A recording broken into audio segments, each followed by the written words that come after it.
My friends, as we gather here in this moment of quiet unity, let us come face to face with a truth that so few ever pause long enough to behold. For most of our human experience, we have lived under the persuasion that life must be managed, that problems must be solved, that difficulties must be pushed aside by our own strength. We have believed, quite innocently, that peace is something to achieve, that harmony is something to create, that healing is something to wrestle from an unwilling universe.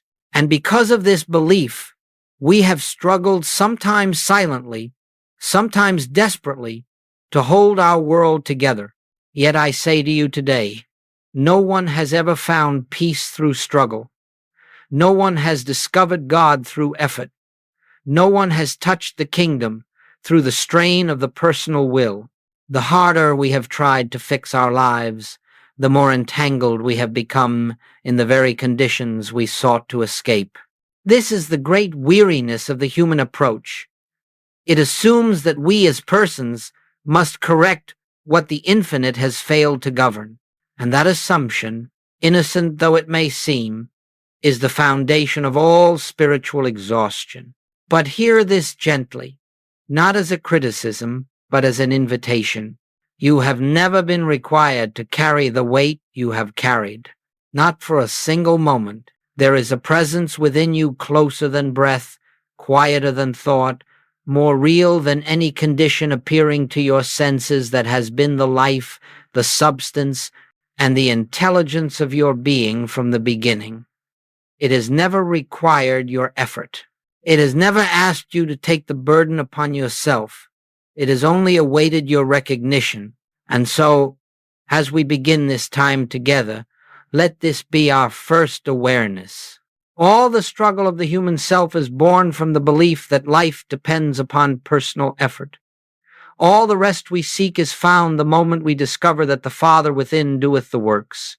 The infinite, not the finite, is the true activity of your being. We are not here to learn how to fix life.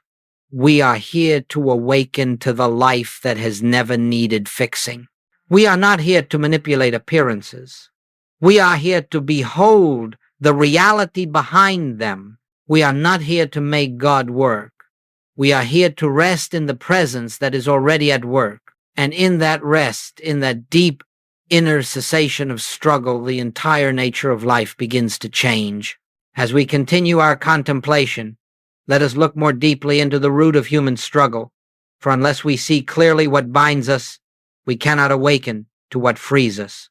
Joel Goldsmith often stated that the central difficulty of the human experience is not the outward condition at all, but the inward belief that there exists a personal I who must meet the condition, change it, fight it, or rise above it.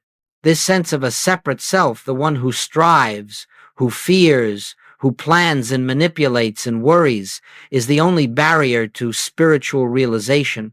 It is not disease that binds you. It is the belief that you, as a personal mind, must heal it. It is not lack that torments you. It is the belief that you must create supply. It is not conflict that troubles you. It is the belief that you must resolve it through human will. All personal effort is built upon one false assumption, that there is a self apart from God, a self with its own power, its own duties, its own burdens. This assumption creates a universe of fear, for the personal self is never sufficient to the demands of life. The personal self is always inadequate, always anxious, always attempting to control a world it never created and cannot govern. And so long as you identify as this personal self, this mental, emotional, striving I, you live under the law of effort, everything becomes labor, every problem becomes a mountain, every decision becomes a weight, and even your spiritual practice becomes another attempt to improve the self that never existed in the first place. Joel would remind us that the spiritual path is not the refining of the human mind. It is not the strengthening of the personal will, It is not the polishing of the ego with sacred language. The infinite way is not the glorification of the human self.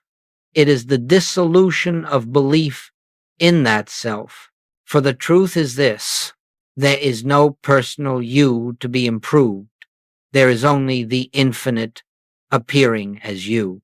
And the moment you release the belief that life must be carried on your shoulders, you shift from the realm of effort to the realm of grace. If you observe your own consciousness honestly, you will see that every moment of fear, every impulse to fix or control, arises from the belief that I must do something. This is the entire problem in 3 words: I must do. It is the cry of the separate self, the self born of conditioning, the self ignorant of its true source. And yet, beneath that cry, there is another voice, quieter, steadier, eternal whispering. I can of mine own self do nothing, not in defeat, but in revelation, not in surrender to helplessness, but in surrender to truth. For when the personal sense of I steps aside, the infinite is revealed as the only doer, the only presence, the only power. To recognize this is the beginning of freedom. To rest in it is the beginning of peace. As we go forward, let us understand something absolutely essential to healing, to harmony, and to inner peace. You cannot fix appearances. No matter how sincerely you try, no matter how fervently you plead, no matter how intensely you affirm or resist, an appearance cannot be corrected at the level in which it exists. This was one of Joel Goldsmith's most liberating revelations, and it stands at the heart of the infinite way. You see, the world you behold with the senses is not the world of reality. It is the world of appearance, ever shifting, ever changing, ever presenting one form today and another tomorrow. When you attempt to fix an appearance, you are attempting to correct a shadow. You are wrestling with an image projected by consciousness rather than addressing the consciousness from which it arises. Think of it this way. If a movie plays upon a screen and the picture is distorted, no amount of wiping or adjusting the screen will change it. The problem is not on the surface. It is in the projector. And yet, humanity spends its entire lifetime polishing the screen, scrubbing the screen, fighting the screen, never recognizing that the picture originates elsewhere. So it is with sickness. So it is with lack. So it is with conflict. So it is with every form of discord. The moment you attempt to correct the outer picture, you declare the picture to be real, substantial, and powerful. You say, this condition has authority, and I must overcome it. But in truth, the condition has no authority of its own. It is an effect, and an effect cannot be fixed. It can only be understood as illusion. Joel would often say, you do not heal sickness. You dissolve the belief in sickness. You do not correct lack. You awaken from the belief in separation. Whenever you battle an appearance, you reinforce your identification with the appearance. You strengthen the very belief you wish to escape. If you fight disease, you affirm a self that can be diseased. If you battle lack, you affirm a self that can be deprived. If you confront conflict, you affirm a self that can be opposed. All such striving springs from the same illusion, the belief in a self apart from God, subject to powers other than the One. But when you cease fighting, when you stop treating, resisting, affirming, denying, manipulating, you create an inner openness in which reality can reveal itself. And reality, once revealed, dissolves the illusion without effort. It is not that we ignore appearances. It is that we do not grant them power We do not accept them as determiners of our well-being. We do not judge by the senses, but wait upon the inner realization of truth. For it is not the condition that needs correction, it is our perception of it. And the moment perception shifts, the appearance loses its reality. This, my friends, is why the spiritual life is never a life of fighting shadows. It is a life of turning toward the light that reveals the shadows to be nothing. Now let us move into a dimension of this work that marks the turning point for every earnest seeker. There comes a moment, often after much striving, much praying, much mental effort, when something within us grows tired, not in despair, but in humility. Something in us recognizes that all our attempts to govern life through personal power have not brought the peace we sought. That moment, my friends, is the beginning of spiritual awakening. It is the moment of surrender. But let us be very clear. Surrender is not defeat. It is not resignation. It is not the abandonment of life or responsibility. Surrender, as Joel Goldsmith used the term, is the willingness to release the belief that we are the actors, the doers, the planners, the healers. It is the laying down of the personal sense of I, so that the infinite may reveal its own activity. Surrender is the great reversal, because everything in the human mind is conditioned to believe the opposite. The world teaches us that our security depends on effort, our success on striving, our outcomes on control. And so the mind resists surrender, imagining it to be weakness. Yet the spiritual truth is this: surrender is strength, because it is the return to reality. When we surrender, we are not giving up power. We are relinquishing the illusion of personal power so that the only power may function freely. We are not giving up intelligence. We are stepping aside so that infinite intelligence may guide the way. We are not giving up life. We are dropping the burden of selfhood so that life may live us.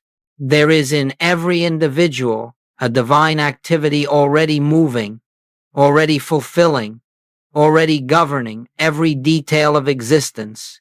But the personal mind, with all its noise and fear and planning, obstructs this activity.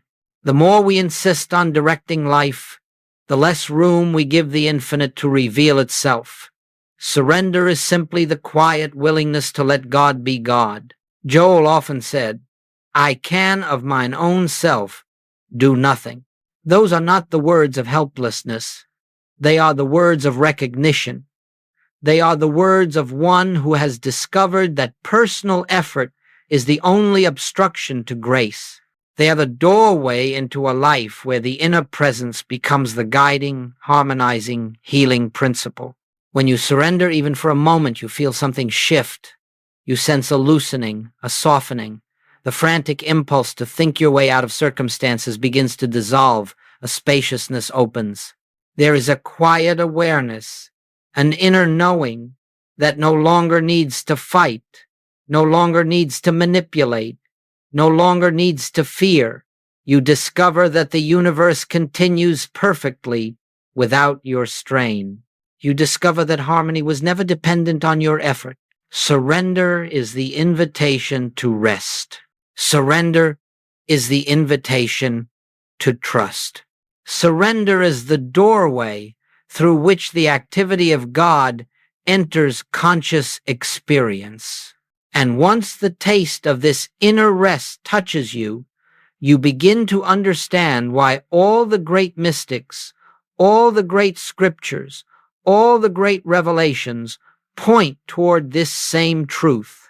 Be still and know, not be anxious and know, not be determined and know, not be controlling and know, but be still, for in stillness the false self falls away, and the true self reveals itself as the only life you have ever lived. As we continue, let us move gently into the heart of the infinite way, the realization that when personal effort ceases, grace begins to operate.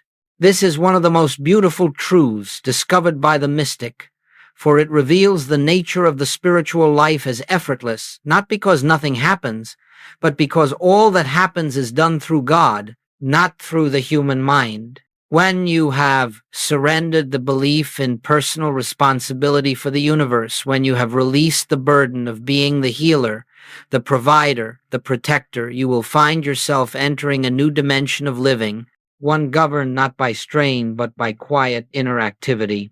This activity is what Joel called grace.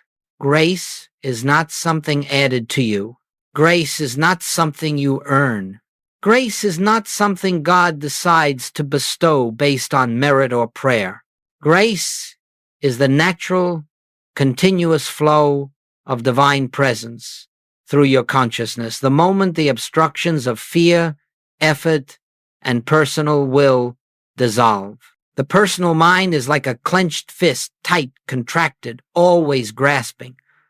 But grace requires an open hand, an unclenched heart, a receptive consciousness.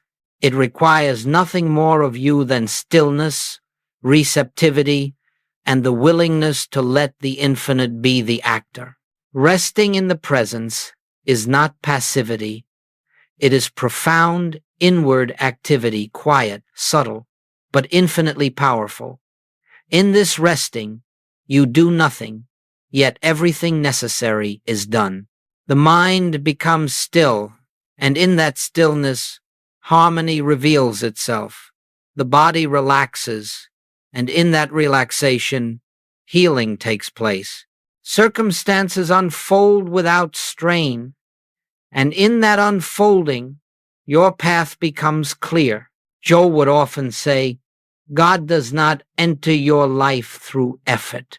God enters through silence.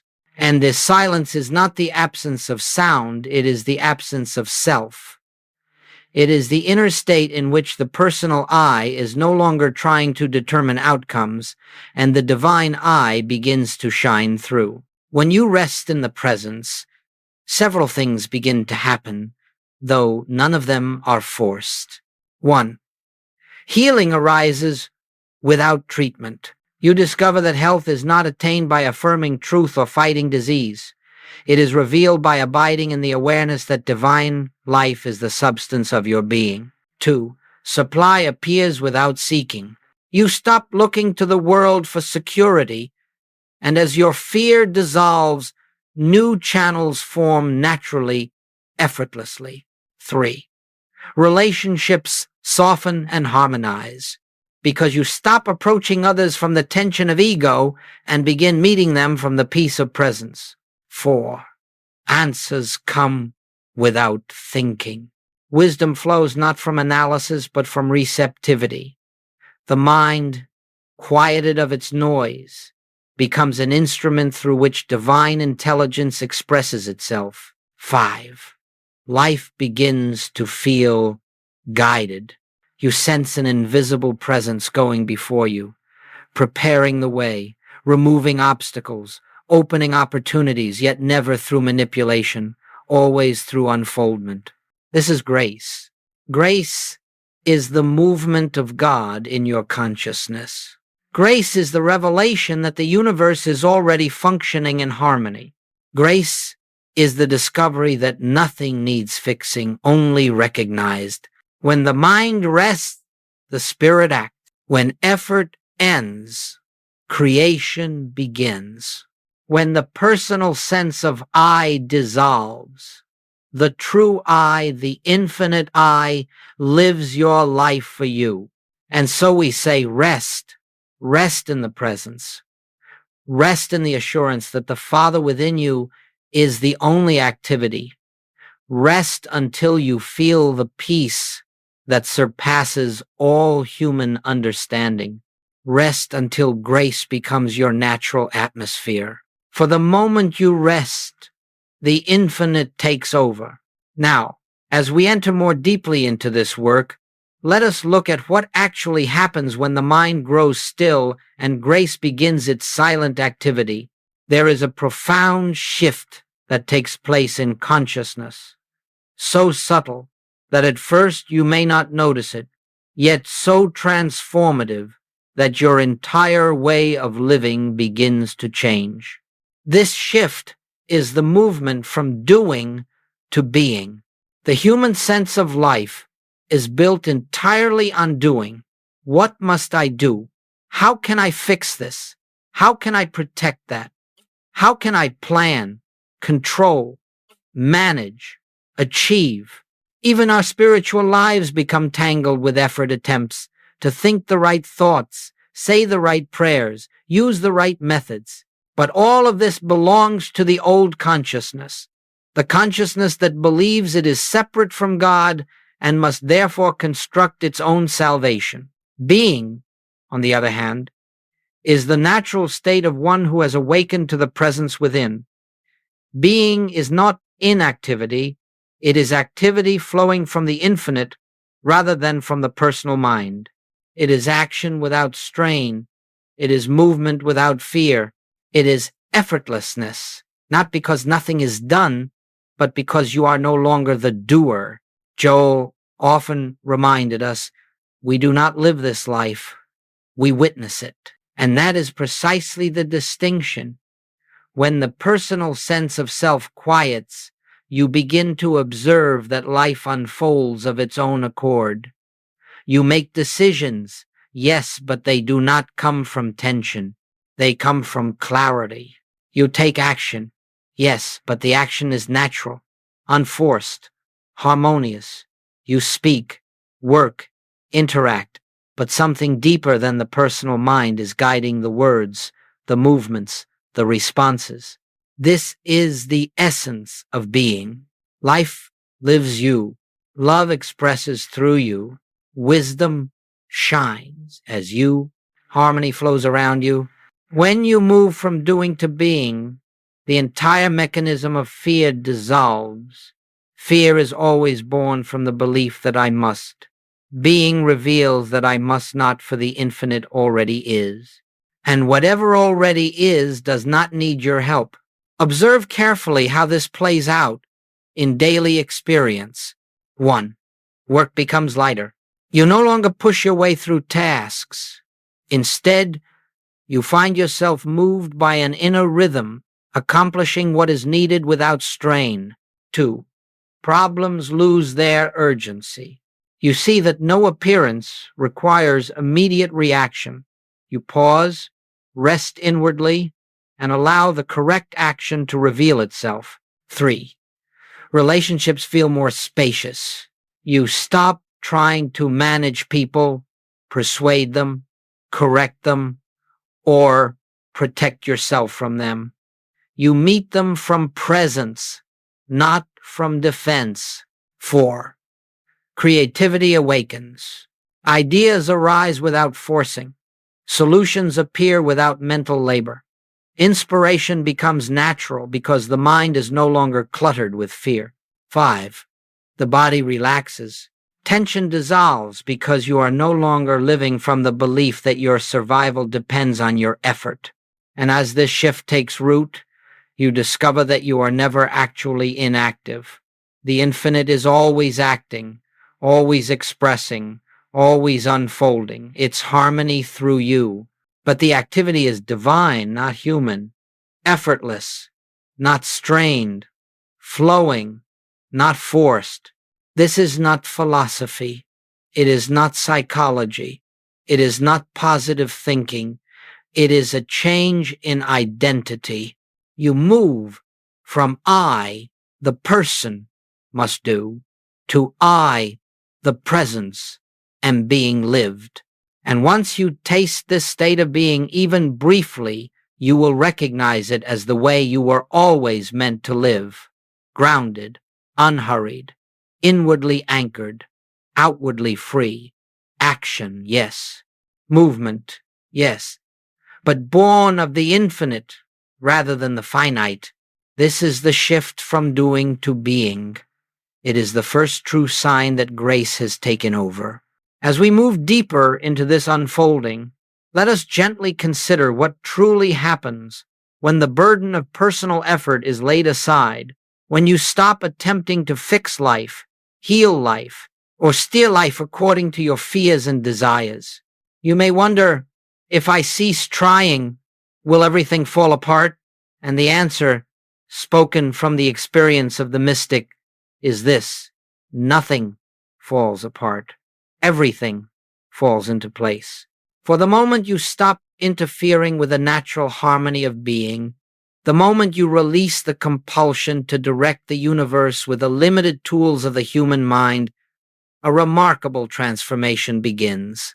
Not through your doing, but through the quiet activity of the infinite within you. Let us contemplate together some of these changes, not as promises, but as observations born of spiritual law. 1. Relationships begin to harmonize without your managing them. As long as you relate to another from personal will, from expectation, fear, resentment, or control, you invite conflict because you are meeting personality with personality. But when you stop trying to fix others or protect yourself from them and instead rest in the awareness of the divine presence within them, the entire atmosphere shifts. You meet them not as separate beings, but as expressions of the one, and in that recognition, harmony flows naturally. 2. Supply appears without anxious pursuit. The moment you stop chasing security and outer forms, you recognize the truth. Supply is not something you accumulate. Supply is the activity of God flowing through consciousness. When fear of lack dissolves, consciousness becomes unblocked, and supply through channels you may never have imagined begins to appear. Not because you worked harder, but because you stopped denying the ever-present source. 3. Healing unfolds without resistance. Most suffering persists because we fight it, we resist it, we identify with it, we try to get rid of it, yet every such attempt strengthens the belief in a self who can be sick. When you rest, and simply rest in the awareness that divine life is the substance of your being, the body responds to the peace of consciousness. Healing is not something added, it is something revealed, when fear no longer obstructs the flow of life. 4. Decisions become effortless and clear. When the mind is governed by fear, every choice becomes heavy. But when you abide in stillness, wisdom rises from within without strain or doubt. You find yourself knowing what to do, when to do it, and how to do it, not because you reasoned it out, but because the infinite within you has always known. 5. Circumstances reorganize themselves. There is a divine order functioning behind the scene of appearances. When you stop forcing outcomes, that order becomes visible. Situations that once seemed tangled begin to unravel. Opportunities that once seemed distant begin to open. What once appeared obstructed reveals a clear path, not through manipulation, but through unfoldment. 6. Fear loses its authority. Fear exists only in the consciousness that believes it is separate from God. When you begin living from the awareness of oneness, fear dissolves not because conditions changed, but because your identity changed. You no longer stand as a vulnerable self confronting a threatening world. You stand as presence itself, expressing through form. 7. You sense an invisible guidance. It is subtle, it is gentle, but it is unmistakable. You begin to feel that something goes before you, prepares the way, and protects the path not as an external deity, but as the activity of the infinite within your own being. This is what Joel called the presence that performs that which is given us to do. You see, my friends, the transformation does not happen because you have finally mastered technique. It does not happen because you have affirmed strongly or practiced perfectly. It happens because you have ceased resisting the natural order of the universe. The infinite has always been seeking expression through you, but now for the first time you have stepped aside and allowed it. And so we say, when you stop trying to fix your life, life reveals that it never needed fixing. When you stop forcing, harmony appears. When you stop seeking in matter, you discover that spirit has always been the only reality. These are not miracles. They are the natural consequences of living in alignment with truth. And now, let us turn gently toward the matter that concerns every sincere seeker. How do I live this truth in the ordinary movements of daily life? How do I bring the awareness of grace, of rest, of inner presence into a world that demands action, demands attention, demands response? This is the great question. And it is here that the infinite way ceases to be a philosophy and becomes a way of life. Joel Goldsmith never intended for the spiritual life to be confined to a meditation room, nor to a few sacred hours set aside for study. The spiritual life is not something you visit. It is the atmosphere in which you live and move and have your being. And so the realization must be carried with you, not as a practice of effort, but as a gentle, continuous remembering. Let us consider how this remembrance unfolds. 1. Begin each day in silence.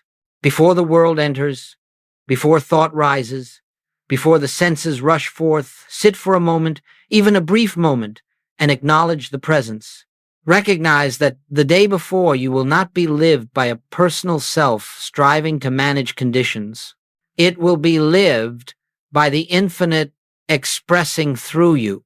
And with that recognition, you step into the day not as a doer, but as an instrument. 2. Pause often throughout the day, not as discipline, but as returning home.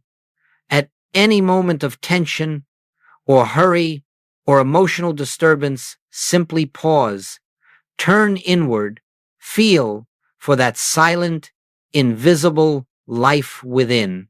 Rest your awareness there for a breath or two. You need not fix anything. You need only come back to the truth. The presence goes before me. The presence accompanies me. The presence sustains me.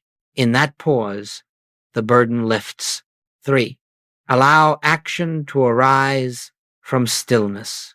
Let your work, your conversations, your responsibilities be carried out from the peace of inner awareness rather than from the compulsion to control. You will find that actions taken from stillness are efficient, harmonious, and guided.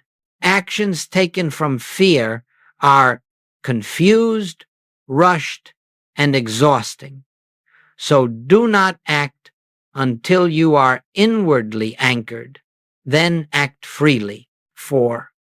Release the outcome of every action. Once you have acted, once you have spoken, once you have fulfilled the duty of the moment, release it. Let the infinite carry the results. You are not responsible for the final picture. You are responsible only for maintaining the awareness of presence. Life takes care of the rest. 5. Let appearances be what they seem to be. Do not rush to judge, resist, analyze, or correct appearances. If something troubles you, pause and return to recognition. God is the only presence. God is the only power. God is the only activity. From this foundation, you will respond rightly, not through fear, but through clarity. 6. End the day in gratitude for the unseen activity of grace. Not gratitude for things gained, but gratitude for the presence that lived the day for you.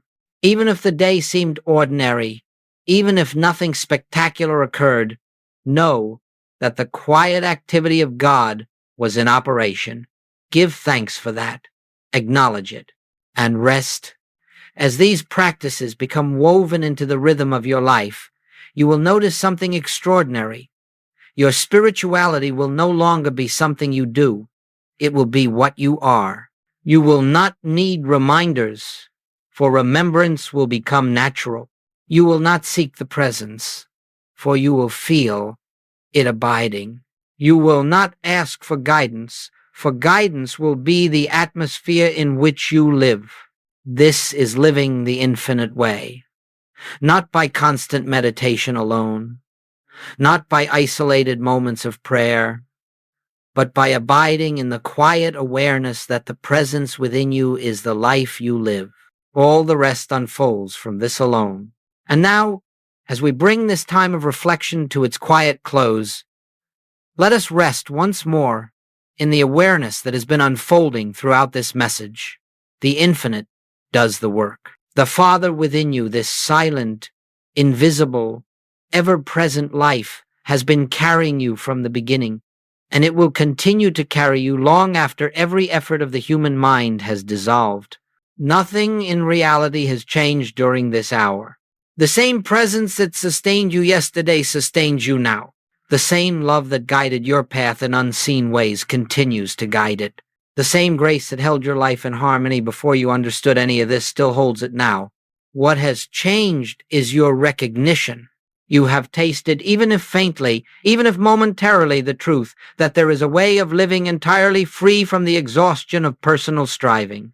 A way of moving through life not as a self who must struggle to survive, but as an instrument through which the infinite expresses its own completeness.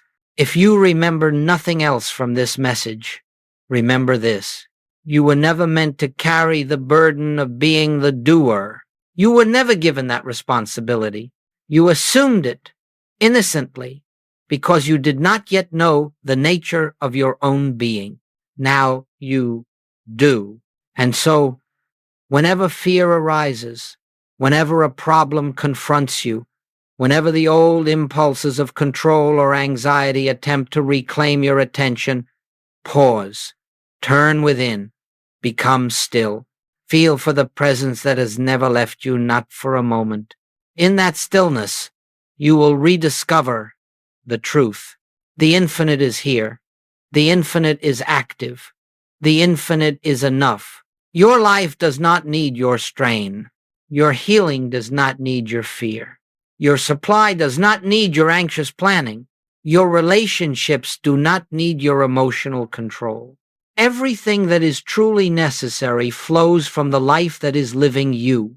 So rest in the sacred assurance that you are not alone in this universe, nor are you separate from the source of all peace, all wisdom, all harmony, all abundance. Rest until that assurance becomes the atmosphere in which you live.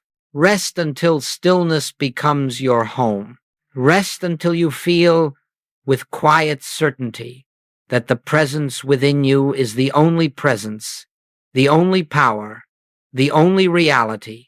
And as you rest, you will witness the great miracle, not the changing of outer things, but the revelation of inner truth. Life works, not because you make it work, but because God works. Grace carries you. Love unfolds you.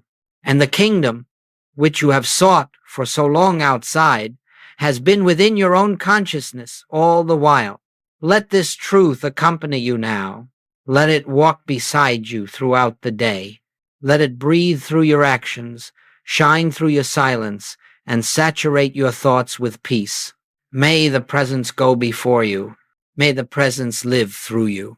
May the presence reveal itself as your very being. Peace, my friends. Peace that the world cannot give and the world cannot take away. For that peace is God, and God is yourself.